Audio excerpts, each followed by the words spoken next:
Hello students, हम लोग long form of periodic table के ब्लॉक्स डिस्कस कर रहे हैं। एस ब्लॉक और पी ब्लॉक हम पढ़ चुके हैं।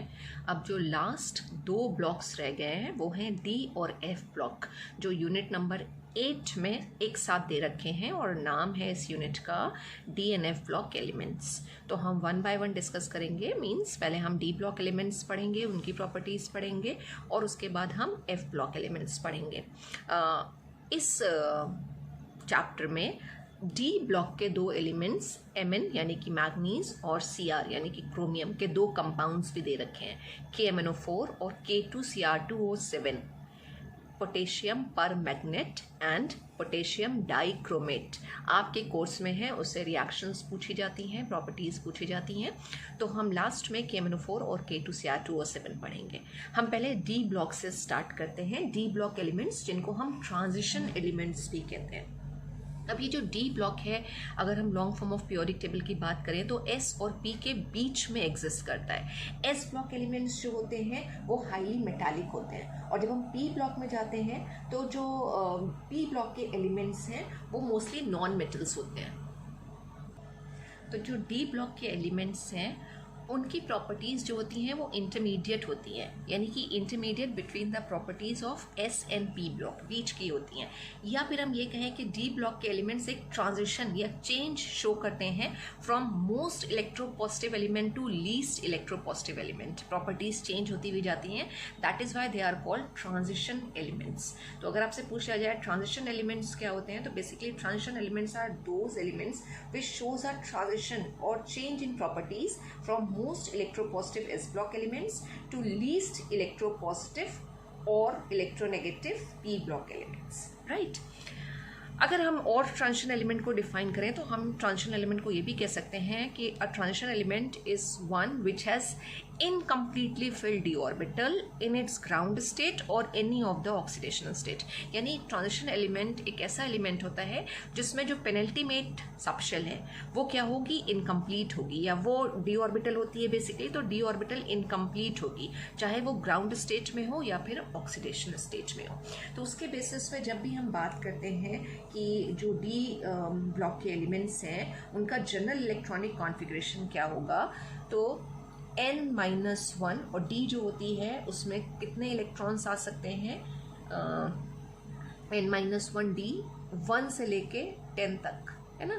10 इलेक्ट्रॉन्स ऑक्यूपाई करता है, और जो ns होगी, है ना, ये इससे एक कम होगी, n-1, जैसे कि 3d और 4s, ठीक है। तो अगर फोर्थ शेल है तो n की वैल्यू 4 हो गई और n-1 क्या हो जाएगा, वो हो जाएगा 3 ns। और ns में 0 इलेक्ट्रॉन भी हो सकते हैं, 1 इलेक्ट्रॉन भी हो सकते हैं और 2 इलेक्ट्रॉन्स भी हो सकते हैं। तो अभी हमने बात करी थी कि जो d ऑर्बिटल होगी वो इनकम्प्लीटली फिल्ड होगी, लेकिन हमने यहाँ पे क्या लिख रखा है, पूरी 10 हमने शो किया है, ठीक है। तो यानी पूरे 10 इलेक्ट्रॉन हमने दिखाए हैं, कम्प्लीटली फिल्ड दिखाया है। और ये कम्प्लीटली फिल्ड डी सबशेल किन किन एलिमेंट्स की होती हैं, बेसिकली डी ब्लॉक में हमारे पास होती हैं 4 सीरीज या 4 कंप्लीट रोज आती है, इन्हें हम सीरीज भी कहते हैं।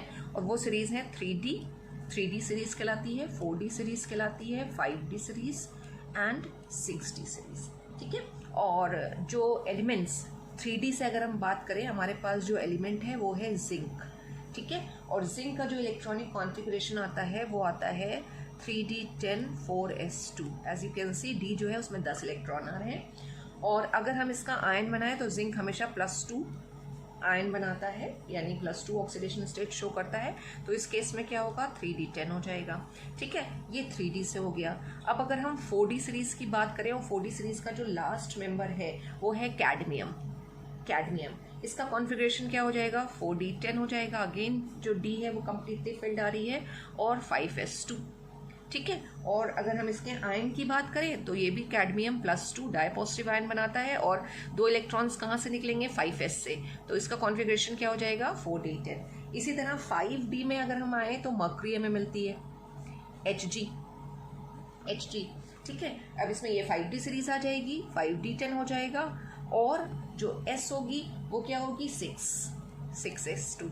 इसका जो आयन बनेगा वो Hg2+ बनेगा, और उसका कॉन्फ़िगरेशन क्या होगा, 5d10। और जल्दी से हम लास्ट जो हमारी सीरीज है यानी कि 6d सीरीज, उसका लास्ट मेंबर लिख लेते हैं, कोपेरनीशियम है जिसका सिंबल होता है Cn, और ये हो जाएगा 6d10 और 7s2। ठीक है, अब हम इसका कॉन्फ़िगरेशन नहीं लिख रहे हैं, तो हम क्या बात करना चाह रहे हैं कि अभी हमने कहा कि जो ट्रांजिशन एलिमेंट है उसमें इनकम्प्लीटली फिल्ड डी ऑर्बिटल होती है, लेकिन हर सीरीज के लास्ट मेंबर को अगर हम देखें, जिंक, कैडमियम, मर्करी, अगर हम लास्ट मेंबर को देखें तो हमें डी ऑर्बिटल क्या मिल रही है, कम्प्लीटली फिल्ड मिल रही है। तो ऑन दिस बेसिस ये जो जिंक, कैडमियम और मर्करी हैं, इनको हम ट्रांजिशन एलिमेंट कंसिडर नहीं करते हैं। ये आपका सबसे पहला और एक इम्पॉर्टेंट क्वेश्चन है कि why zinc is not considered as transition element. ठीक है, स्कैंडियम को हम बोलेंगे एक ट्रांजिशन एलिमेंट है, टाइटेनियम को हम बोलेंगे एक ट्रांजिशन एलिमेंट है, लेकिन जिंक नहीं है, सेम वे कैडमियम भी नहीं है और मर्करी भी नहीं है। तो आंसर क्या आ जाएगा? आई होप यू अंडरस्टूड कि इन एलिमेंट्स में क्या हो रहा है कि जो डी ऑर्बिटल है वो कंप्लीटली फिल्ड है। उनकी ग्राउंड स्टेट में भी आप देखेंगे कंप्लीटली फिल्ड आ रही है, डी में भी 10 है और एस में भी 2 हैं। और अगर हम उनकी एक्साइटेड स्टेट देखें जहां उन्होंने +2 आयन बनाया है, तो वहां पे भी कंप्लीटली फिल्ड डी ऑर्बिटल आ रही है। तो जो डेफिनेशन है ट्रांजिशन एलिमेंट की वो इनके ऊपर एम्प्लॉय नहीं हो रही है, इनके ऊपर एप्लीकेबल नहीं है। That is why zinc is not considered as an transition element. तो ये जो जिंक मेटल्स है या फिर बाकी की मेटल्स हैं, कैडमियम, मर्करी, ये जो बेसिकली हैं ये सिमिलैरिटी शो करती हैं, चाहे कुछ ही केमिकल प्रॉपर्टीज में सिमिलैरिटी आए with transition elements, therefore they are included in this block. और इन्हें हम बोलते हैं the end member of the transition series. Just in order to maintain a rational classification of elements, हम इनको डी ब्लॉक में ही प्लेस करते हैं, but they are not considered as transition element just because they have completely filled d orbital in its ground state as well as in excited state. Here I have NCERT for you. You can see first example in text question is given और question यही है कि on what ground can you say that is scandium, right, जिसका atomic number होता है 21, जो 3D series का पहला मेंबर है, is a transition element but zinc is not. तो आंसर आपके पास है और आंसर यहाँ पे दे भी रखा है सोल्यूशन कि on the basis of incompletely field 3D orbitals in case of scandium atom in its ground state 3D1 configuration आता है, it is regarded as a transition element। और अगर हम scandium का configuration बोले तो 3D1 4s2 होता है, right? तो it is regarded as transition element। On the other hand, zinc atom has completely filled d orbital 3d10 in its ground state as well as in its oxidized state, hence it is not regarded as a transitional element। तो ये पहला part आपको clear हो गया होगा, ये question पूछा जाता है। तो I hope now you can write the answer and you know the reason कि why zinc, cadmium, mercury are not considered as transition elements. सारी सीरीज जो है यानी कि 3D, 4D, 5D, 6D, इसके मेंबर्स के नाम आपको पता होने चाहिए। बोर्ड के पॉइंट ऑफ व्यू से सिर्फ 3D सीरीज इंपॉर्टेंट है कि आपको 3D सीरीज के जो मेंबर्स हैं उनके एटॉमिक नंबर और सिंबल्स पता हो। कॉम्पिटिटिव एग्जाम के लिए बाकी सीरीज के एलिमेंट्स को भी जानना बहुत ज़रूरी है। तो हम सबसे पहले 3D सीरीज की बात करें। 3D सीरीज हम कई बार कर चुके हैं, हाइब्रिडाइजेशन निकालना हो या और भी जो क्वेश्चंस हमने सॉल्व किए हैं उसमें हमें पता है 3D सीरीज कैल्शियम का 20 होता है एटॉमिक नंबर और 21 से शुरू होती है 3D सीरीज। और 21 किसका एटॉमिक नंबर होता है? स्कैंडियम का, Sc पहला मेंबर है स्कैंडियम। उसके बाद आता है टाइटेनियम जिसका एटॉमिक नंबर होता है 22। तो स्कैंडियम है, टाइटेनियम है, देन वेनेडियम है, वी, राइट। उसके बाद आता है क्रोमियम। क्रोमियम और कॉपर को हमने एक्सेप्शनल कॉन्फ़िगरेशन में पढ़ा था कि जो क्रोमियम है उसका कॉन्फ़िगरेशन आता है 3d5 4s1 instead of 3d4 4s2। तो क्रोमियम हो गया। उसके बाद आता है manganese, Mn is the symbol, then iron, cobalt और निकिल, एंड इसके बाद सेकेंड लास्ट है कॉपर और फिर है जिंक। तो these are the members of first transition series. जिसमें से हम कॉन्फ़िगरेशन की बात करें तो कॉपर हमने बोला 3d5 4s1 कॉन्फ़िगरेशन है और क्रोमियम की अगर हम बात करें तो 3d5 4s1 कॉन्फ़िगरेशन है। और अगर हम कॉपर की बात करें तो जो कॉपर का कॉन्फ़िगरेशन आता है वो इंस्टेड ऑफ 3d9 4s2 होता है 3d10 4s1। अब ये कॉन्फ़िगरेशन हम किस बेसिस पे एक्सप्लेन करते हैं? तो हम बताते हैं on the basis of stability concept of half filled और कंप्लीटली फिल्ड ऑर्बिटल्स, राइट।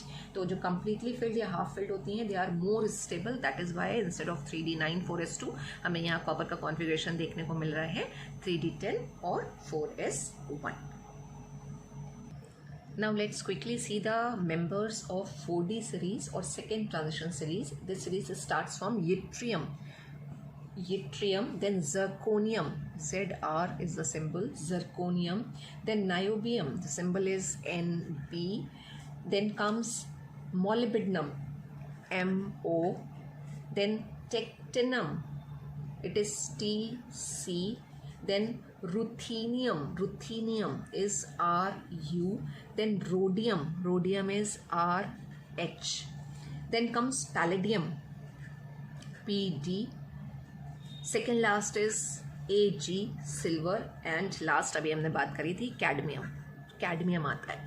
अब सिल्वर का अगर हम इलेक्ट्रॉनिक कॉन्फ़िगरेशन लिखें तो the electronic configuration is 4d10 and 5s1, right. Again silver में क्या हो रहा है, डी जो है वो कम्प्लीटली फिल्ड आ रही है, डी कम्प्लीटली फिल्ड आ रही है। अब इसी पे बेस्ड हम एनसीईआरटी का क्वेश्चन देखते हैं। Question is, silver atom has completely filled d orbitals in its ground state. How can you say that it is a transition element? अब हम इसको कैसे एक्सप्लेन करेंगे? तो आपको डेफिनेशन अगर याद हो, हमने डेफिनेशन की क्या बात करी थी कि ट्रांजिशन एलिमेंट वो होते हैं जिसमें इनकम्प्लीटली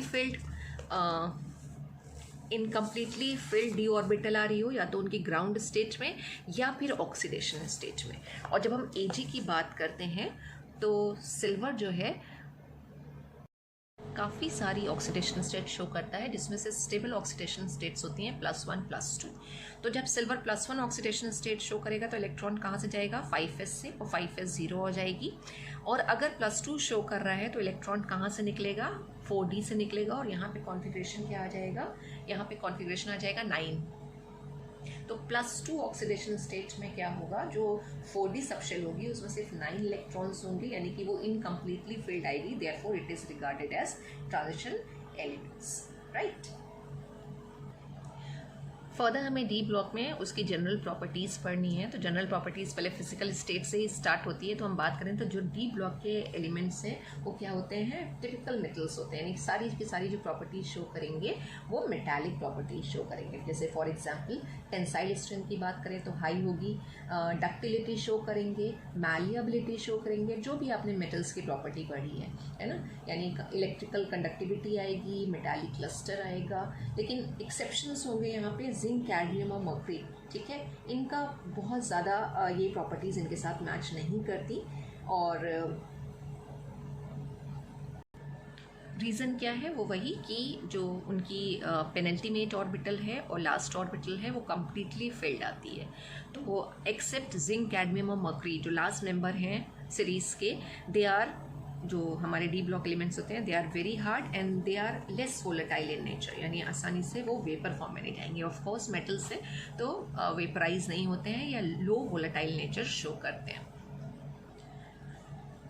डी ब्लॉक से मोस्टली आपसे रीजनिंग के क्वेश्चंस पूछे जाते हैं, और रीजनिंग के क्वेश्चंस कहीं से भी फ्रेम हो सकते हैं, इसलिए जितनी भी प्रॉपर्टीज़ हैं उनको आपको क्लियरली पढ़ना है। और एनसीईआरटी के इंटेक्स क्वेश्चन हो या लास्ट के चैप्टर के एंड में जो क्वेश्चन दिए रहते हैं उनको भी आपको अच्छे से समझना है। एक इम्पॉर्टेंट हमारे पास और प्रॉपर्टी है डी ब्लॉक एलिमेंट्स की, और वो है ऑक्सीडेशन स्टेट।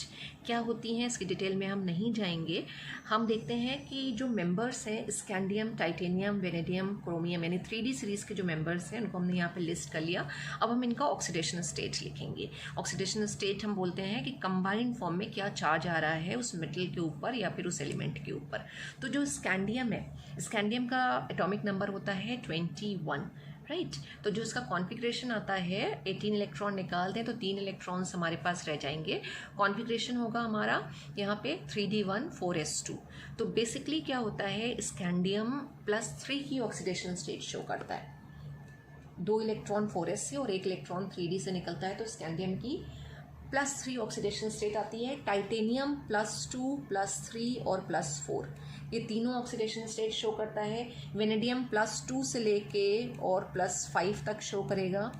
क्रोमियम को ऑक्सीडेशन स्टेट +2 से लेके +6 तक रहता है। और जो मैग्नीज है उसका ऑक्सीडेशन स्टेट +2, +3, +4, +5, +6 और +7, ठीक है। इसी तरह आयरन आपको पता है +2, +3 की ऑक्सीडेशन स्टेट शो करता है, +4, +6 सभी करता है। और जिंक की अगर हम बात करें तो ये भी एक ऑक्सीडेशन स्टेट शो करता है +2 की। ठीक है, तो हमने सिर्फ यहाँ पे इन एलिमेंट्स का लिखा है क्योंकि हमें यहीं से ही चीज़ों को समझना है जहाँ से हमसे क्वेश्चंस पूछ लिए जाते हैं। जैसे पहला कि 3D सीरीज में ऐसा कौन सा एलिमेंट है जो वेरिएबल ऑक्सीडेशन स्टेट शो नहीं करता। डी ब्लॉक मेंबर्स को हम बोलते हैं कि वो वेरिएबल ऑक्सीडेशन स्टेट शो करते हैं, यहाँ पे लिस्टिंग भी कर रखी है, एक से ज़्यादा ऑक्सीडेशन स्टेट आती है। लेकिन scandium does not show variable oxidation state, ये आंसर आ जाएगा आपका, does not show variable oxidation state. ठीक है, अब एक चीज़ को बहुत अच्छे से समझ लीजिएगा क्योंकि बच्चे इसमें गलती कर जाते हैं, वो जिंक भी आंसर लिख देते हैं कि zinc does not show variable oxidation state. अब जिंक आंसर क्यों नहीं हो सकता, गलत हो जाता है, 0 मिलता है, जिंक क्यों नहीं हो सकता। तो अभी हम डिस्कस करके आए हैं कि जिंक को हम डी ब्लॉक एलिमेंट बोलते ही नहीं है, राइट। तो जब डी ब्लॉक एलिमेंट है ही नहीं, वो हम उसे कंसिडर ही नहीं कर रहे हैं, तो जिंक आंसर कैसे आएगा। तो द आंसर इज स्कैंडियम, क्योंकि स्कैंडियम में इनकम्प्लीटली फिल्ड डी ऑर्बिटल है, इसलिए वो एक प्योर ट्रांजिशन एलिमेंट कंसिडर होता है। जिंक को मत लिख दीजिएगा, जिंक में भी सिर्फ एक ही ऑक्सीडेशन स्टेट है, मल्टीपल नहीं है, but still zinc is not the answer, scandium is the answer. दूसरा क्वेश्चन ऑक्सीडेशन स्टेट से क्या बनता है कि डी ब्लॉक एलिमेंट्स का या 3D सीरीज का ऐसा कौन सा मेंबर है जो लार्जेस्ट ऑक्सीडेशन स्टेट शो करता है। तो the answer is manganese, largest oxidation state show कर रहा है, largest shows largest oxidation state. +2 से लेके +7 तक, +7 और किसी की नहीं आती, मैग्नीज की आती है। इनफैक्ट हर सीरीज में जो मिडिल में एलिमेंट आ रहा होगा, जो मिड में एलिमेंट आ रहा होगा, वो मल्टीपल ऑक्सीडेशन स्टेट ही शो करेगा। तो ये जो मेंबर्स हैं ये वेरिएबल ऑक्सीडेशन स्टेट शो कर रहे हैं, and the variability of oxidation state is exclusively a property of transition elements and it comes out और arises out of incompletely filled D orbitals. तो अगर डी ऑर्बिटल इनकम्प्लीटली फिल्ड है तो हमें multiple oxidation states देखने को मिलेंगी। और 3D सीरीज में scandium multiple oxidation state show नहीं कर रहा है, और मैग्नीज हाईएस्ट ऑक्सीडेशन स्टेट या सबसे ज़्यादा ऑक्सीडेशन स्टेट शो करने वाला एलिमेंट मैग्नीज है।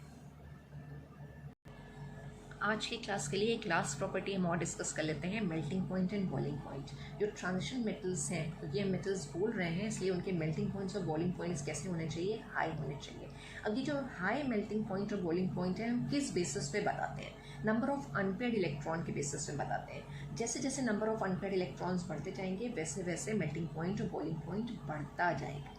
ठीक है, लेकिन यहाँ पे एक एक्सेप्शन है, मैग्नीज। मैग्नीज में 5 अनपेयर्ड इलेक्ट्रॉन आते हैं, बट स्टिल जो उसका मेल्टिंग पॉइंट है वो लोअर होता है, कम होता है वेनेडियम से या कोबाल्ट से, जिनके पास सिर्फ 3 अनपेयर्ड इलेक्ट्रॉन है, राइट। तो ऐसा क्यों होता है, इसका आंसर नहीं है। इसके आंसर सिर्फ इतना बताते हैं कि मे बी जो स्ट्रक्चर बन के आता है वो कॉम्प्लेक्स स्ट्रक्चर रिस्पॉन्सिबल है for the abnormal behaviour of manganese. अब मर्करी आपने सुना है कि लिक्विड होता है, ठीक है, तो मर्करी लिक्विड क्यों आएगा, क्योंकि उसमें अनपेयर्ड इलेक्ट्रॉन्स नहीं है। इनफैक्ट जिंक, कैडमियम, मर्करी ये सारे के सारे सॉफ्ट मेटल कंसीडर होते हैं, और ऐसा क्यों हो रहा है, क्योंकि उनमें नंबर ऑफ अनपेयर्ड इलेक्ट्रॉन है ही नहीं। तो अनपेयर्ड इलेक्ट्रॉन नहीं होने की वजह से जो मेटालिक बॉन्डिंग की हम बात करते हैं, वो मेटालिक बॉन्डिंग डिक्रीज कर जाती है, और जो एलिमेंट्स हैं वो बहुत ज़्यादा हार्ड नहीं होते, सॉफ्ट होते हैं, या फिर जैसे मर्करी है वो लिक्विड आएगी रूम टेम्परेचर पे। जो हमने डिस्कस किया उसे रीड कर लेते हैं। Transition elements have high melting and boiling point, as number of unpaired electron increases, bonding increases, और we can say interatomic forces of attraction increases. और जब ये बढ़ेंगे तो बॉइलिंग पॉइंट और मेल्टिंग पॉइंट भी बढ़ेंगे, ठीक है। बट एक्सेप्शन है यहाँ पे मैग्नीज। मैग्नीज का कॉन्फिगरेशन आप लिखेंगे देन यू विल सी कि उसमें 5 अनपेयर्ड इलेक्ट्रॉन आ रहे हैं, but lower melting point and boiling point होता है। इसको हम किस बेसिस पे एक्सप्लेन कर सकते हैं, this can be due to complex structure when no unpaired electron, जैसे कि सिल्वर के केस में हो रहा है, नहीं सॉरी मर्करी के केस में हो रहा है, जिंक के केस में हो रहा है, और कैडमियम के केस में हो रहा है, melting points are low. For example कहाँ कहाँ है, जिंक, कैडमियम एंड मर्करी के केस में हमें जो है मेल्टिंग पॉइंट्स लो देखने को मिलते हैं।